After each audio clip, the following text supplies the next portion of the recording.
उमा के दो बेटे थे, अनिल और सुनील। अनिल बहुत ही पढ़ा लिखा था, जबकि सुनील ने 10वीं तक की पढ़ाई की थी। सुनील कोई भी काम करने की इच्छा नहीं रखता था, वह पूरा दिन बस दोस्तों के साथ घूमने में ही खुश रहता था। दोनों बेटों की माँ को शादी की बहुत चिंता सताती थी। अनिल बेटा, तुम्हारी तो शादी हो जाएगी, बट इस सुनील का मैं क्या करूं? इसे तो कोई लड़की क्यों नहीं देगा? पर मैं इस सुमित का क्या करूंगी? इसने तो कभी पढ़ाई ही नहीं की, ना ही कोई नौकरी करता है, इसे कौन लड़की देगा? अरे माँ, मैं कब से कह रहा हूँ इसे कि कुछ छोटी मोटी नौकरी कर ले। अब इसकी उम्र हो गई है, काम धंधा करेगा तभी तो कोई लड़की देगा। मुझे नहीं करनी शादी, कोई लड़की न दे या ना दे मुझे कोई फर्क नहीं पड़ता। तुम्हें तो कोई फर्क नहीं पड़ता, बट हमें तो समाज में जवाब देना पड़ता है ना। और तुम दोनों में है ही कितना फर्क, तुम दोनों की शादी तो एक साथ ही करानी पड़ेगी।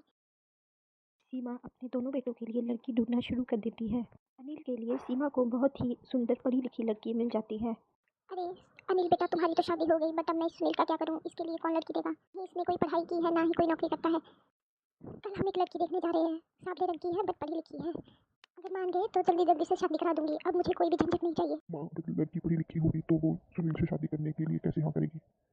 अगले दिन सीमा अपने परिवार के साथ लड़की देखने जाती है। बहन जी, हमारी लड़की को घर का सारा काम आता है, पढ़ाई लिखाई में भी अच्छी है, बस रंग ही थोड़ा सांवला है जिसकी वजह से रिश्ता नहीं हो पा रहा। वैसे हमारी बेटी में कोई कमी नहीं है। अरे अरे बहन जी, आप कैसी बात कर रही हो? रंग भला कौन देखता है आज के ज़माने में? हमें तो लड़की बहुत पसंद है। और रही हमारे बेटे की बात, तो हम तो खानदानी अमीर है। हमारा बेटा बहुत ही मेहनती है, अपनी दुकान संभालेगा आगे जाके। आपने किस सब्जेक्ट में पढ़ाई की है? अरे अरे बेटा, ये भी कोई पूछने की बात है? जब अच्छे परिवार से है तो पढ़ा लिखा ही लड़का होगा। अनीता की माँ भी नहीं चाहती थी कि ये रिश्ता टूटे, क्योंकि उसके रंग की वजह से पहले ही कई रिश्ते हाथ से जा चुके थे। दोनों परिवारों की सहमति से उनका रिश्ता हो जाता है। माँ, आपने रिश्ता तो कर दिया, पर वो लड़का भी कुछ काम भी नहीं करता, और आपने उसकी एजुकेशन के बारे में भी कुछ नहीं पूछा। अरे बेटी, तुम्हें पता है ना, इतने दिनों से तुम्हारे लिए कितने अच्छे अच्छे रिश्ते ढूंढ रही थी, बट तुम्हारे रंग की वजह से सभी मना कर देते हैं। अब चाहे लड़का कैसा भी हो, तुम्हारी उम्र निकलती जा रही है, अब शादी कर लो। पर माँ, मैं ऐसे कैसे शादी कर सकती हूँ? ना ही हमें लड़के के बारे में कुछ मालूम है। अरे अरे, तुम्हारी बुआ के जानने वाले ही हैं, अच्छे ही परिवार से होंगे।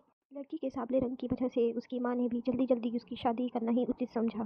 सीमा ने अपने बेटे की वजह से सुनीता को अपने घर की बहू तो बना लिया, पर वह उसे बिल्कुल भी पसंद नहीं करती थी। वह हमेशा दोनों बहुओं में भेदभाव करती थी। देखो सुनीता, आज के बाद तुम ही घर का सारा काम संभालोगी। बेटा जाओ, तुम बाजार से सब्जी तरकारी लेके आ जाओ। जी शाम को ले आऊंगी, अभी तो बहुत धूप है। तो क्या हो गया? वैसे भी तो तुम सावले रंग की हो, कौन सा धूप में जाके तुम्हारा रंग काला हो जाएगा? मैं बड़ी बहू को भेज देती, पर वो पहले ही इतनी गोरी है, बाहर जाएगी तो उसका चेहरा खराब हो जाएगा। पर माँ जी, धूप में जाने से थोड़ी ना रंग काला हो जाता है। एक तो तुम्हारा पति कुछ कमाता नहीं, और ऊपर से तुम आगे से मुझसे जुबान लड़ाती हो। अगर अगर तुम्हें इस घर में रहना है तो मेरी बात तो माननी पड़ेगी। बहुत गर्मी है, तुम कमरे में जाके आराम करो। इतनी धूप में बाहर घूमोगी तो तुम बीमार हो जाओगी। बहन जी, आप बड़ी बहू तो बहुत ही सुंदर लाई थी, बट छोटी बहू तो बहुत ही सावले रंग की है। अब क्या बताऊं बहन, जब अपना ही सिक्का खोटा हो तो क्या कर सकते हैं। अभी मेरा बेटा कुछ काम ही नहीं करता, तो उसे कौन लड़की देता, इसलिए जो मिली उसी से ही शादी करवा दी। सुनीता की सास सभी से उसकी बुराई कर रही थी, तभी सुनीता सभी के लिए नाश्ता लेकर आती है। मासी जी, चाहे भाभी सावले रंग की है, पर खाना बहुत ही स्वादिष्ट बनाती है और पढ़ी लिखी भी है। अरे घर का काम ही सब कुछ नहीं होता, जब भी बाहर जाते हैं लोग बहुओं का रंग रूप ही तो देखते हैं, कितने सुंदर बहू लाए हैं। थोड़े दिनों के बाद सास के बहुत ज़्यादा प्यार और अपनी तारीफें सुन सुन के बड़ी बहू बहुत ही ज़्यादा घमंडी हो जाती है। बड़ी बहू, सुनीता बाहर से राशन लाने गई है, मुझे चाय पीनी है। तुम ऐसा करो, एक कप अपने लिए बना लो, एक कप मेरे लिए भी ले आना। माँ जी, इतनी गर्मी है, मैं इतनी गर्मी में किचन में नहीं जा सकती। अरे बहू, तुमसे कभी कोई काम लेती हूँ मैं? वो तो छोटी बहू भी घर पे नहीं है, इसलिए तुम्हें बोल रही हूँ। एक कप चाय बनाने में तुम्हारा क्या जाता है? क्या 5 मिनट रसोई में जाने से तुम पिघल जाओगी? माँ जी, इतने साल हो गए मुझे शादी की हुई, क्या आज तक मैं कभी रसोई में गई जो अब जाऊँगी? से भी पूरे घर का खर्चा मेरे पति चलाते हैं, मुझे क्या ज़रूरत काम करने की? जो घर में खर्च नहीं देते वही घर का काम करेंगे। वैसे अब आप भी घर में कोई खर्चा नहीं देती, आप भी 2 कप चाय बना के ला ही सकती हैं। बहू, तुम्हें पता भी है तुम किससे बात कर रही हो? मैं तुम्हारी सास हूँ, तुम्हारे पति की माँ, और तुम मुझे ही काम के लिए बोल रही हो। तो क्या हो गया? आज तक तो ऐसा ही होता है, जो घर में पैसा देता है वह आराम करता है, और जो खर्चा नहीं देगा वो घर का काम करेगा। अगर तुम्हारा पति घर का खर्चा चलाता है तो ये घर मेरा है, निकल जाओ मेरे घर से। गुस्से में आकर सीमा अपनी बहू और बेटे को घर से निकाल देती है। पर सीमा को अब टेंशन हो रही थी कि अब घर का खर्च कौन चलाएगा। घर का एकलौता कमाने वाला बेटा तो घर छोड़ के चला गया। क्या हुआ माँ, तुम इतनी उदास क्यों हो? बेटा, तुम्हारा बड़ा भाई और भाभी तो घर छोड़कर चले गए, वही तो था जो पूरे घर का खर्चा चलाता था। अब घर का खर्चा कैसे चलेगा? बेटा, तुम कोई काम शुरू कर दो, वरना घर का खर्चा चलाना भी मुश्किल हो जाएगा। माँ, मैंने नहीं कहा था आपको भाई भाभी से झगड़ा करने के लिए? बहुत बढ़िया जिंदगी चल रही थी हमारी, ऐसे ही आपने मेरा काम बढ़ा दिया। आपको जो करना है करते रहो, मेरे पास अभी कोई काम नहीं है और मैं कोई टेंशन भी नहीं लेना चाहता। क्या हुआ माँ जी, आप इतनी उदास क्यों हैं? सुनीता बेटा, क्या ही बताऊं, बड़ी बहू से मेरा थोड़ा झगड़ा हो गया था। मैंने गुस्से में उसे घर से जाने के लिए कहा और वो घर छोड़ के अपने पति के साथ चली गई। कोई बात नहीं माँ जी, जब जेठानी जी का गुस्सा शांत हो जाएगा तो वो घर आ जाएंगी।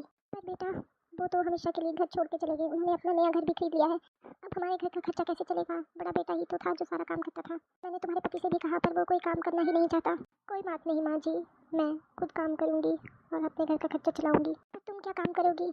मैं बच्चों को ट्यूशन पढ़ाऊँगी माँ जी। सीमा ने बच्चों को ट्यूशन पढ़ाना शुरू कर दिया, जिससे उसका घर का थोड़ा बहुत खर्चा चल पड़ता था। थोड़े समय बाद उसे एक स्कूल में नौकरी भी मिल गई। सुनीता सुबह जल्दी उठकर घर का सारा काम खत्म कर लेती, उसके बाद स्कूल जाती और शाम को बच्चों को ट्यूशन भी पढ़ाती। सुनीता की वजह से ही घर का सारा खर्चा चल रहा था। सुनीता बेटा, तुम जाके तैयार हो जाओ, आज खाना मैं बना दूंगी। कोई बात नहीं माँ जी, मैं पहले खाना बनाऊंगी तभी स्कूल जाऊंगी। अरे बहन जी, जब भी घर आती हूँ आपकी छोटी बहू ही चाय पानी लेके आती है। आजकल तो आपकी बड़ी बहू बात करने भी नहीं आती। अब क्या ही बताओ बहन जी, बड़ी बहू के साथ मेरा थोड़ा झगड़ा हो गया था, उसके बाद तो वो घर छोड़ के ही चली गई। तो बहन जी, अब आपके घर का खर्चा कैसे चलता है? आपका तो बड़ा बेटा ही काम करता था। क्या बताऊँ बहन जी, छोटी बहू ने ही सारा घर संभाला है, यही सारा घर का काम करती है, बाहर कमाती भी है, तभी हमारा गुजारा चल रहा है। आंटी, रंग रूप तो बस बाहरी दिखावा है, अच्छा व्यक्ति तो वही है जो मन से भी बिल्कुल सुंदर हो। सही कहा बेटी तुमने। बहू मुझे माफ़ कर दो, जो मैंने तुम्हारे रंग की वजह से तुम्हारे साथ भेदभाव किया। अब सीमा को भी समझ आ गया था कि हमें किसी के रंग रूप को देखकर उसके साथ भेदभाव नहीं करना चाहिए।